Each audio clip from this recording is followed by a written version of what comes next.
One, this is a presentation that is going to be introduced on the 20th, which is a Monday.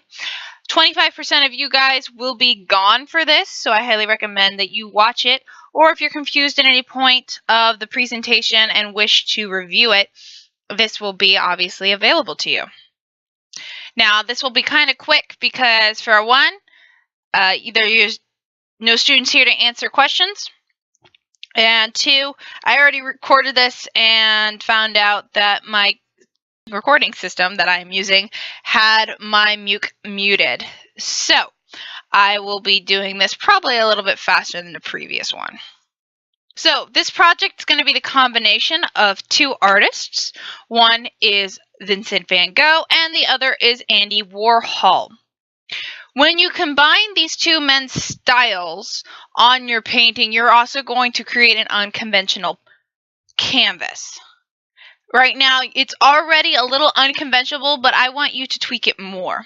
Usually when you paint on a canvas, it's a board, or there is wooden frame on the back of it. There's no frame. This canvas has not been stretched, but you are encouraged to cut away pieces, add pieces, do whatever would work best to express the emotion you have towards a certain food. Information, Van Gogh was very well known for Impressionism, to express his emotions through his piece, and Warhol was the founder, basically, of pop art. General population, popular art. This is where art came to be more accessible to the general public. So what we're going to be doing is basically a few steps here. You're going to pick a food whether you like it or dislike it, and you're going to have to express that emotion without using emojis, without using words, okay? So here's sushi. It doesn't go very well with my palate, so it doesn't make me feel too good when I taste it. So here's an example, sushi with bugs on it. Not many people find that appetizing and maybe appalling, all right?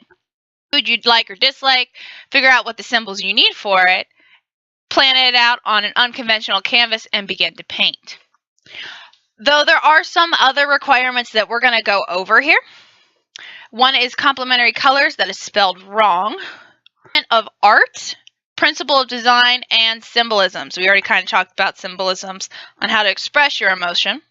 Primary colors is something Van Gogh used. So you're going to use the element color along with another element you choose. Principle of design is we're going to be using contrast with Andy Warhol, which has to do with complementary colors' effect on each other, as well as another principle of design. We're going to be using color and contrast along with another element and another principle. So what are complementary colors? They are a primary and a secondary color that affect each other in a popping manner. All right? They enhance the other color, especially if they are the same intensity, like this basic color wheel here. They are an abrupt change. They have a high contrast. So when you're making a color wheel, you have the colors that the secondary colors go between the colors that have been mixed, which also makes the color sit across from its partner. All right. So red and green, we see a lot. Christmas is coming up. They are complementary colors. They make it pop. All right. That's why we see a lot of those colors around the season. Let's go over elements. I'm going to use a quick metaphor here about what are elements, what are principles, and how we use them, as it can be confusing. So let's picture you're making a birthday cake. Your birthday cake is your final piece, your final project, okay? To get there, you need your ingredients. Now, if you just grab all the ingredients, and then when it's time to bring out the cake, you just bring the ingredients and you set them on the dining room table, that's not going to be your cake. You need to mix them, and you need the equipment necessary to make it into the final product of the cake. Your elements of art are your ingredients. And your principles of design, which is on the next slide, is your equipment to make your painting, which is your birthday cake. So your elements of art: color, value, line, form, shape, texture, space. Color, this is very simple: yellow, blue, red. They're all different colors. When it gets to value, it is if this red is darker than this red, that is a different value. It's a different tone. A shape is a two-dimensional object. It's flat. Texture shows visual feeling, and sometimes it is actually something you can touch and feel, like some of my paintings you guys are welcome to texture on. Line can be as thick or as thin, as long, as wavy, as straight as you want it. Form, that's shape that has another dimension to it, which is depth. So you have width and depth, all right? Where in shape, you have length and width. So there's a couple ways to look at space. First of all, filling your space. If I can cut off part of your canvas and it doesn't change your painting, you did not fill your space accurately. As well as negative and positive space. This negative hand and positive hand are still filling the entire space. If we take a piece from top to bottom, it is going to change the way the piece looks and what it means. Design, this is our equipment that we take color and value and line, and we create a pattern which then would complete our painting. All right, so we have pattern. Warhol used pattern a lot. Repetition of one object, just kind of pretty basic. Balance. Almost all of these pieces have balance, but this one I wanted to show you specifically for this example because we have 3 girls over here and 2 girls over here. So how can we call that balance? Simple. The head of the zebra is also over here. All right. So while the waves are going one direction, his hoof is going the other. Unity. This is a color unity example from Picasso during his blue period. He's using color to show emotion, which was depression. But these are things we need to plan out. We need to know what equipment we need before we get to our end product. Because if you're going to use color unity, you need to know, okay, what colors am I going to focus on the most, and I'm going to have to add value because I can't have one solid color. Contrast. Contrast is one of the pieces that you are required to use in this project. And when you use complementary colors, they will create a contrast, right, when they're side by side. But a lot of things that are happening here is the contrast between the hair, the face, the eyeliner, the lips. They pop, they stick out. That is contrast, black and white.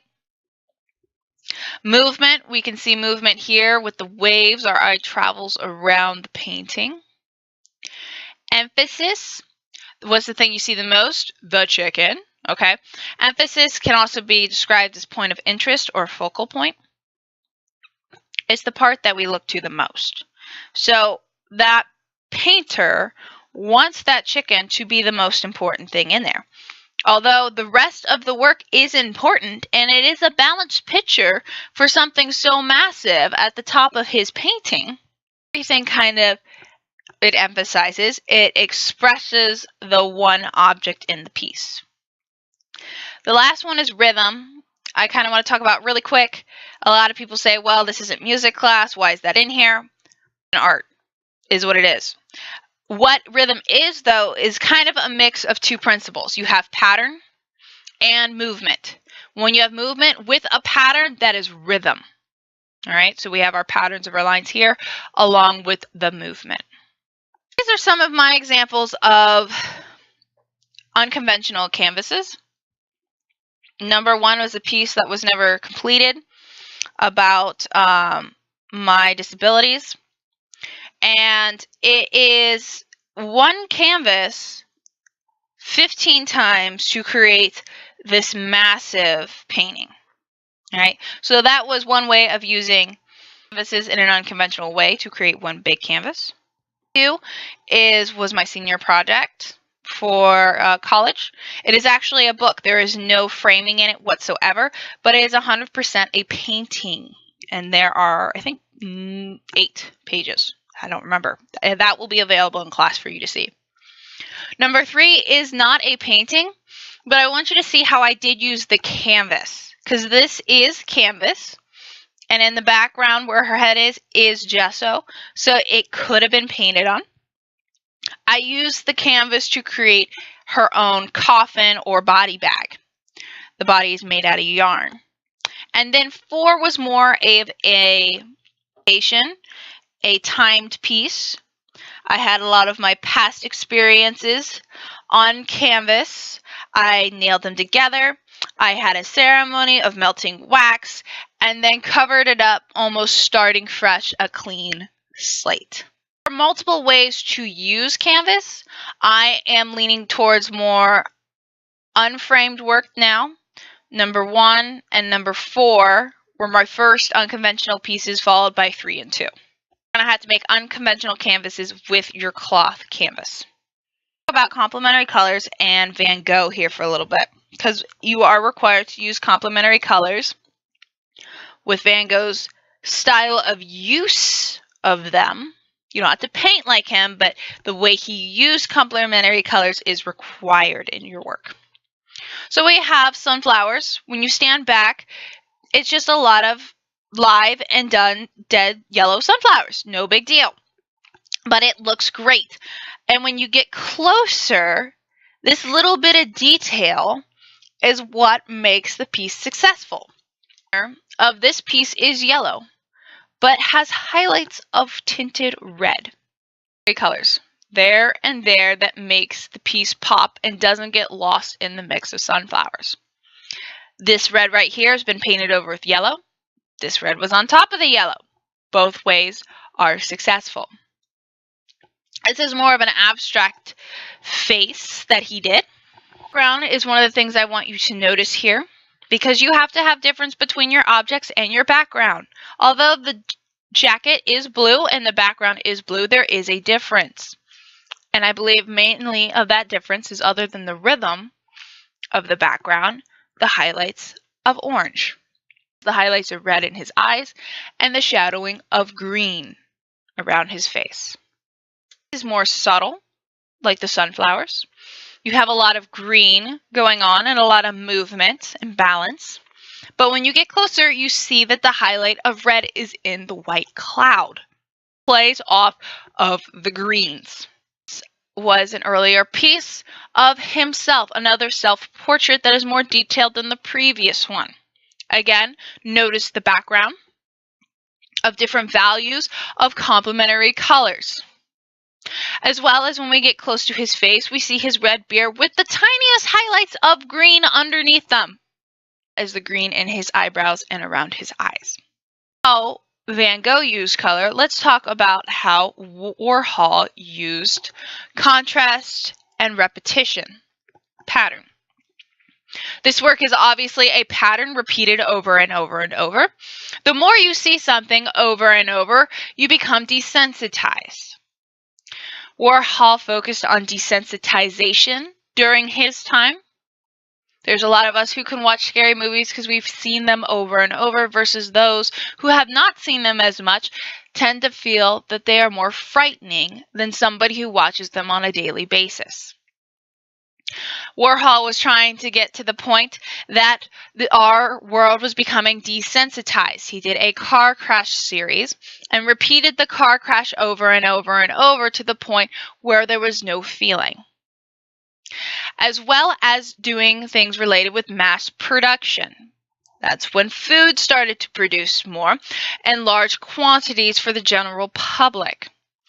That also has to do with repetition, because there's a lot coming from the factory, one after the other, more cans, more meat, more whatever you want to think about it, McDonald's coming down the aisle.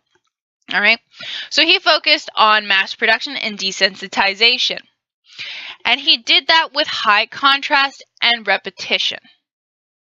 These obviously pop And this obviously pops to show Marilyn Monroe was more of an object than so much of a human being. We're going to use Warhol's use of food in our project along with his high contrast. So, for example, Warhol, when asked why did he use Campbell's soup, he said clearly, I had a lot of Campbell's soup growing up. I want you to think what is something you like or dislike food-wise, like Warhol did, and make art about it. Today we understood and learned a little bit more about Van Gogh's painting styles. We understand and observed a little bit more about Warhol's painting styles or printing styles. To create an unconventional canvas, the first thing you're going to do is you're going to do your brainstorming worksheets. Questions also about how you're going to make your canvas unconventional. It's going to guide you through the process and getting ready for your rough draft to enable you to start your project ASAP. You're going to create a painting expressing your like or dislike for a mass-produced food. You're going to create a painting using color and another element, so that's 2 elements. You're going to create the painting also using contrast and another principle. That's 2 principles. To fill the space, you're going to fill your painting and you're going to show depth. It's going to be 3-dimensional objects. In the last project, you guys created great manga pages, but one of the requirements that was on your rubric is things need to be 3-dimensional. I need to see 2 sides. And a lot of you guys missed points because everything was flat and forward. So it's important to step it up and learn previous project what to do better on this one. So there's going to be depth and 3-dimensional objects in your painting. And just like always, you need to better your craftsmanship. At the end, there's another critique sheet. Okay, you're going to do that. It's another thing that I would highly recommend you do before critique, and you turn in on time because it is a good amount of points. And it is critical for you to self-evaluate yourself so that you know where you want to go from here, as well as participate in the classroom critique. This critique might be a little bit more important or stressful depending on who you are, because you have to convey an emotion. The viewers have to know what you are saying about this food. So it's very important to make sure that maybe taking it to somebody who's not in the art class and saying, hey, what do you think this means about the food? And if they say that you like it and you're trying to say that you dislike it, then there's something you need to fix before critiquing day.